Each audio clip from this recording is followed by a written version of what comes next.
Hi guys, welcome back to the channel, and if you're new here, well, it's great to meet you. I'm Stella and I love making miniatures for my Barbie's dollhouse using mostly cardstock. Today I'm gonna show you how to make this miniature built-in oven to fit into the miniature kitchen cabinets we made last time. And as always, I'll have a free printable template to help you make your own version. You'll find all the infos and the download link in the videos now. Let's get started. First, we're gonna cut this part 3 or 4 times, and then we can glue all the layers together. The final panel should measure roughly 2 mm in thickness, and as always, I suggest using cardstock from old packaging for this, since it's quite thick and sturdy, but really easy to cut. Plus, it's basically free. We're gonna repeat the same process for this part, which will then attach to the previous one this way.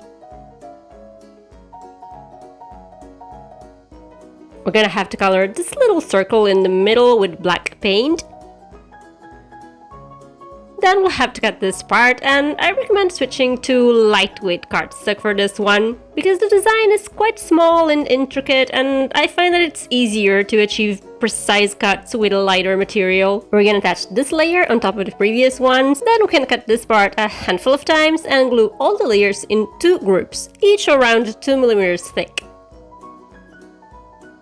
Next, we'll have to cut this part 3 or 4 times and stack all the layers to get to a final piece that's roughly 2 mm thick. We're gonna repeat the same steps for this part. Then we'll have to cut this part twice and glue it to the 2 pieces we just assembled. In the end, both panels should measure 3 mm in thickness. Finally, we're gonna cut this little strip, and once again we'll have to cut and glue together a few layers until we reach a thickness of 2 mm. At this point, we should have all these pieces ready. Let's paint them all black. I kinda love when I get to use black paint in my projects because it pretty much conceals any flaw.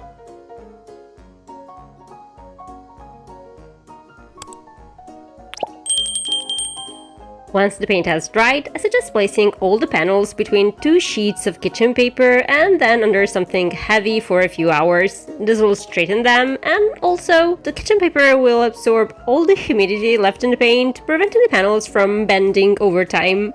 At this point, we can assemble the panels in this order.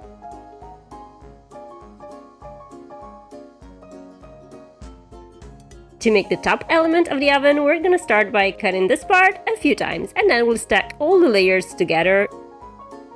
We'll have to cover the resulting panel with this part, and the final piece should measure 4 mm in thickness. And I forgot to mention it earlier, but if you're using my free printable template, I suggest using an awl to pierce all the tiny holes, and manicure scissors or a pen knife to cut all the tinier details. However, if you have a cutting machine like the Cricut or the Silhouette, you can use my digital templates, which you can find in my shop, linked in the description, and this will save you some time. Next, we'll have to cut this part 3 or 4 times and stack all the layers together to get to a thickness of roughly 2 mm. At this point, we should have these 2 pieces ready. We're gonna paint them black,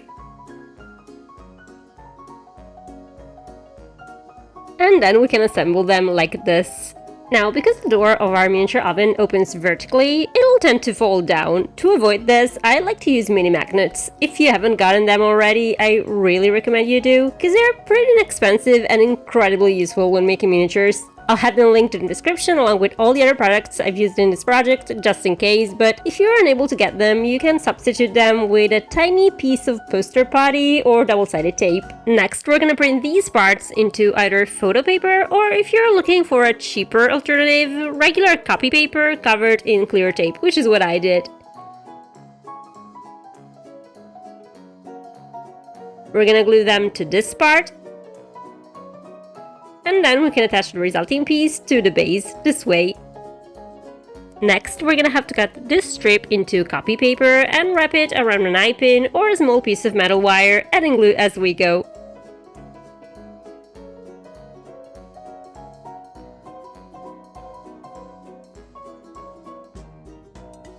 We'll have to cover the resulting little cylinder with this circle.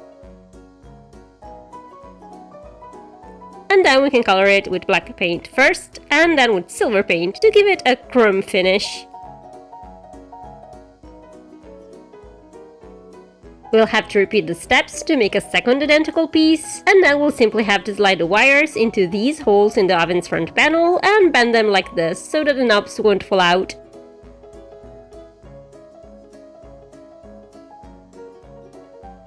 Next, we're gonna cut this part 2 or 3 times and stack all the layers together like this. To make the piece look like it's made of metal, we're gonna start by painting it black and then we'll spray it with silver paint.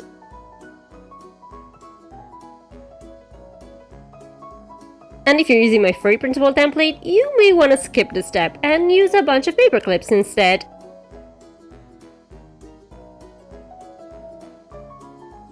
At this point, we can glue the broil element to this panel, and finally we can attach the top part of the oven to the rest of the structure. To make an oven rack, we'll have to cut this part a couple of times and glue the layers together. The resulting piece should be around 1 mm thick, and once again we'll have to paint it in black and silver paint.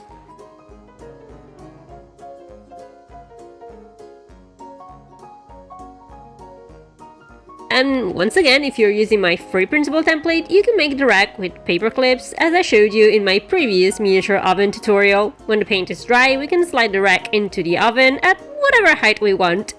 And with the base structure ready, we can start working on the door.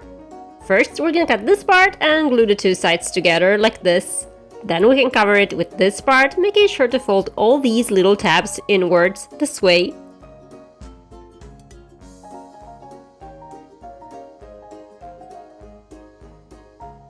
Finally, we'll have to glue another magnet into this little slot.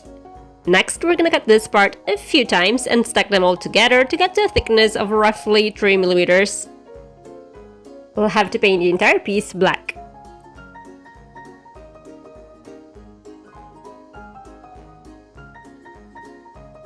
Then we're gonna sandwich it between these two parts, cut into clear plastic. And once again, I repurposed all the packaging for this because, well, if it isn't clear by now, I'm cheap. Lastly, we'll have to cut this frame into black copy paper, which in my case is just regular white paper painted with a black marker, and glue it to the piece we've just assembled, folding the sides downwards. At this point, we can assemble these two parts together, making sure that this part is on top. Next, we're gonna need a small straw like this one, and I'll have it linked in the description if you wanna get it. Otherwise, you can make one with paper as I showed you in this video. We'll have to cut the straw into 3 pieces, 2 1 cm long and the third 6.5 cm long. Then we'll have to take a piece of metal wire or a paper clip and insert it into the 3 straw pieces this way. Finally, we'll have to glue the central piece of the straw to the door, and I suggest using a multi-purpose glue like the E6000 for this. To make the door's handle, we're gonna cut this part a bunch of times and attach all the layers together. The resulting piece should measure 4 mm in thickness. And this is completely optional, but if you want to, you can use some spackle to smooth out the edges. Lastly, we'll have to paint the handle with black and silver paint.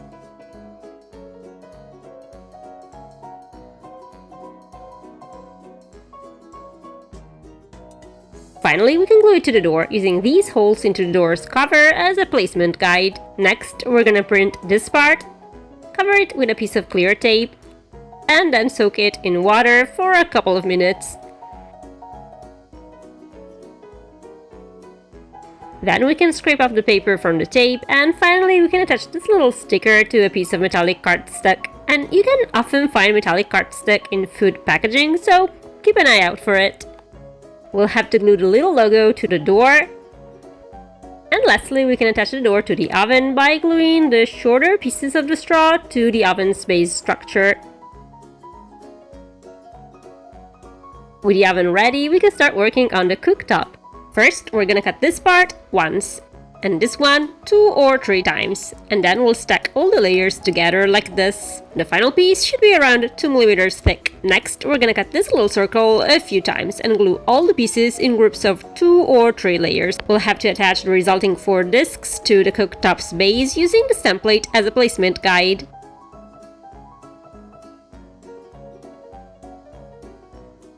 At this point, we can paint the entire surface of the cooktop with acrylic gesso or white acrylic paint. I prefer to use gesso because it has a better coverage.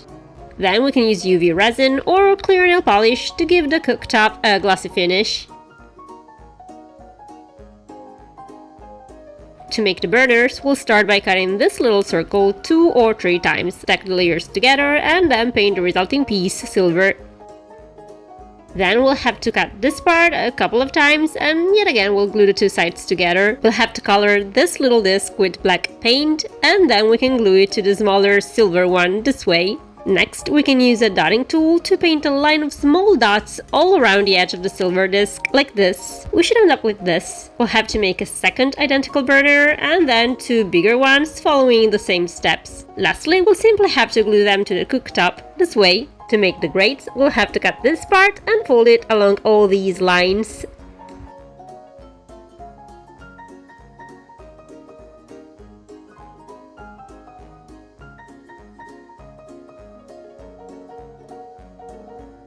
We're gonna glue the two ends of the strip like this.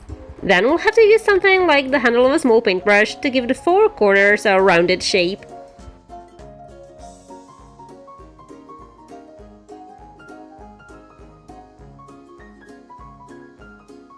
We'll have to make 4 identical grates, which will then attach together this way.